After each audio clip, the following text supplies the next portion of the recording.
मई 13 मई 2008 को जयपुर में serial blast हुए थे और उन सीरियल ब्लास्ट में 71 लोगों की मौत गई थी, 185 लोग घायल हुए थे।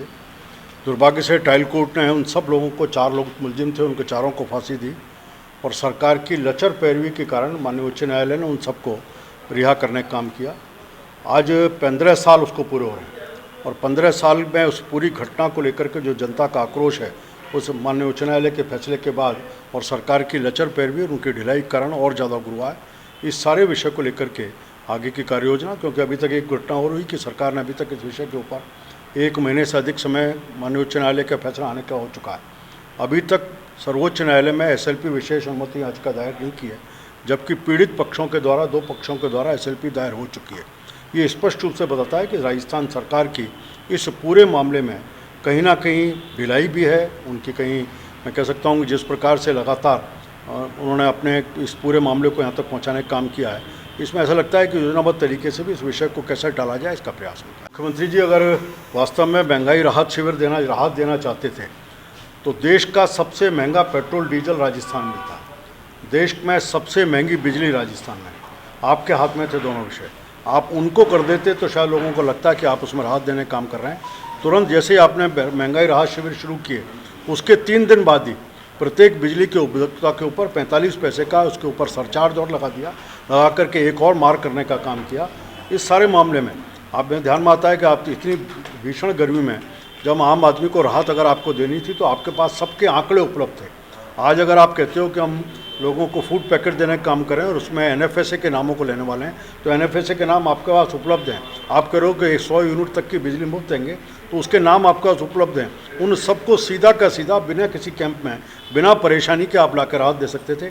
आपने कहा कि हम पेंशन देने की बात, पिछली भारतीय जनता पार्टी की सरकार के समय जितने भी पेंशन होल्डर्स हैं, ऐसी सामाजिक सुरक्षा के सभी पेंशनधारियों के बैंक में खाते खुला करके इनको बैंक से ऑनलाइन पेमेंट की व्यवस्था शुरू हो चुकी थी।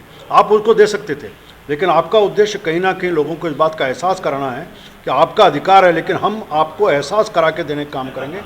दूसरी तरफ देखने में आता है, नरेंद्र मोदी जी ने अपनी कई योजनाओं को, प्रधानमंत्री आवास योजना, कोई राहत शिविर नहीं लगाया। उन्होंने जल जीवन मिशन में हर घर नल से जल, कोई किसी प्रकार का शिविर लगाने की बात की। प्रधानमंत्री जी किसान सम्मान निधि दे रहे हैं, एक बटन दबा करके किसानों के खाते में पहुंचा रहे हैं, बिना किसी शिविर के, किसी एहसास के। ये हमारा कर्तव्य है, इस भाव से उनको देने का काम कर रहे हैं, क्योंकि मुख्यमंत्री जी इसी बात को बार बार पीड़ित व्यक्ति को एहसास करा करके उसको राहत देने का बात कर रहे हैं, राहत नहीं दे रहे हैं। आपको ध्यान आ रहा है कि महंगाई की राहत देने की बात है या जो अधिकार थे लोगों के, उन अधिकारों के देने की बात कर रहे हो। आप 4.5 साल तक क्या कर रहे थे? इसलिए इन विषयों को लेकर के मुख्यमंत्री जी आप 4 साल तक लेके आते हो, तब तो 4 साल तक आप सत्ता के संघर्ष में लगे रहे। कौन कुर्सी के ऊपर बैठेगा, इस संघर्ष राजस्थान की जनता ने 4 साल तक देखा। अब आप केवल ढोंग करने का काम कर रहे हो राहत के नाम पर। सर, बजरंग दल को बैन करने की बात की जाएगी क्या? कोई आश्चर्य की बात नहीं है। कांग्रेस के चरित्र को देखेंगे तो आज़ादी के बाद के कालखंड में हमेशा तुष्टीकरण की राजनीति कांग्रेस ने की।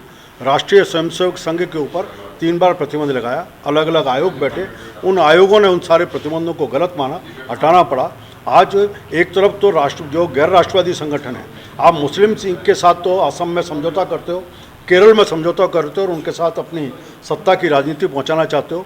जिस PFI के ऊपर राष्ट्रीय स्तर पर प्रतिबंध है, उसको कोटा में आप रैली निकालने की अनुमति देते हो, जो राष्ट्रवाद की बात को करने का काम करता है। और दूसरी तरफ राष्ट्रवादी संगठनों को जो भारत माता की जय बोलते हैं, जय श्री राम बोलते हैं और सब जगह समाज के संगठित की बात करते हैं, उनके ऊपर प्रतिबंध लगाने की बात। जो साहब, मुख्यमंत्री जी कहते हैं कि राजस्थान में 200 विधानसभा सीटें, लेकिन बीजेपी के पास 200 उम्मीदवार नहीं है। ये तो समय बताएगा मुख्यमंत्री जी को, इसका जवाब आज नहीं होगा। आपके पास कितने, हमारे पास कितने उम्मीदवार और कितने जीत के जाने वाले हैं, आज राजस्थान की जनता का मन स्पष्ट है। और मुझे लगता है कि जिस समय चुनाव आएंगे उस समय मुख्यमंत्री जी को राजस्थान की जनता इस बात का एक स्पष्ट रूप से जवाब देगी। आज जो बैठक आप कर रहे हैं 13 मई को, कुछ खास कार्यक्रम? देखिए, 13 मई को 15 साल पूरे होंगे। 2008 में जयपुर में सीरियल ब्लास्ट हुए थे, सारे जयपुर को छलनी करने का काम उस समय के आतंकवादियों को द्वारा किया था। सरकार ने उनको गिरफ्तार, उसके बाद ट्रायल कोर्ट से उन सबको फांसी हुई।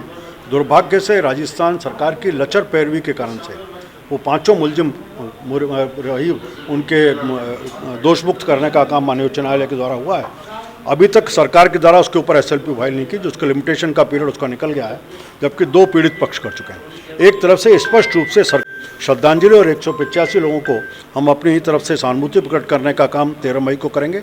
इसके नाते से क्या योजना कैसा है, इसका मूर्त रूप आज की बैठक में तय। कर्नाटक विधानसभा के चुनाव में क्या लगता है कि पिछले दिनों बयानबाजी हो या विधानसभा में बैन की बात आई हो, बीजेपी पहले मजबूत थी या इससे ज़्यादा मजबूत थी? नहीं, बीजेपी पहले भी मजबूत थी, आज भी मजबूत है और स्पष्ट रूप से कर्नाटक में भारतीय जनता पार्टी अकेले अपने बल पर वो सरकार बनाने जा रही है।